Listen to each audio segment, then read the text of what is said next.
নমস্কার। রম্য গল্পমালায় সকল শ্রোতা বন্ধুদের জানাই স্বাগত। আপনাদের সাথে আমি রম্য মাইতি। আজ পরিবেশন করতে চলেছি প্রখ্যাত কবি ও সাহিত্যিক সুকুমার রায়ের লেখা ছড়া বড়াই। গাছের গোড়ায় গর্ত করে ব্যাঙ বেঁধেছেন বাসা, মনের সুখে গাল ফুলিয়ে গান ধরেছেন খাসা।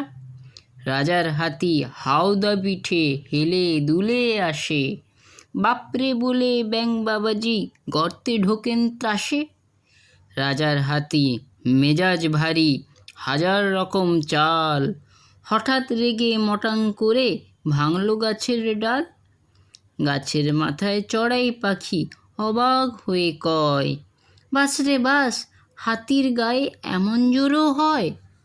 মুখ বাড়িয়ে ব্যাঙ বলে, ভাই তাই তো তোরে বলি, আমরা অর্থাৎ চার পেয়েরা এমনিভাবেই চলি। কেমন লাগলো আজকের ছড়া? কমেন্ট বক্সে অবশ্যই লিখে জানান। ছড়াটি ভালো লাগলে লাইক এবং শেয়ার করতে ভুলবেন না। পরবর্তীকালে আরও নানা স্বাদের ছড়া কবিতা শুনতে এখনই আমার চ্যানেলটি সাবস্ক্রাইব করে আমার পাশে থাকুন। ধন্যবাদ।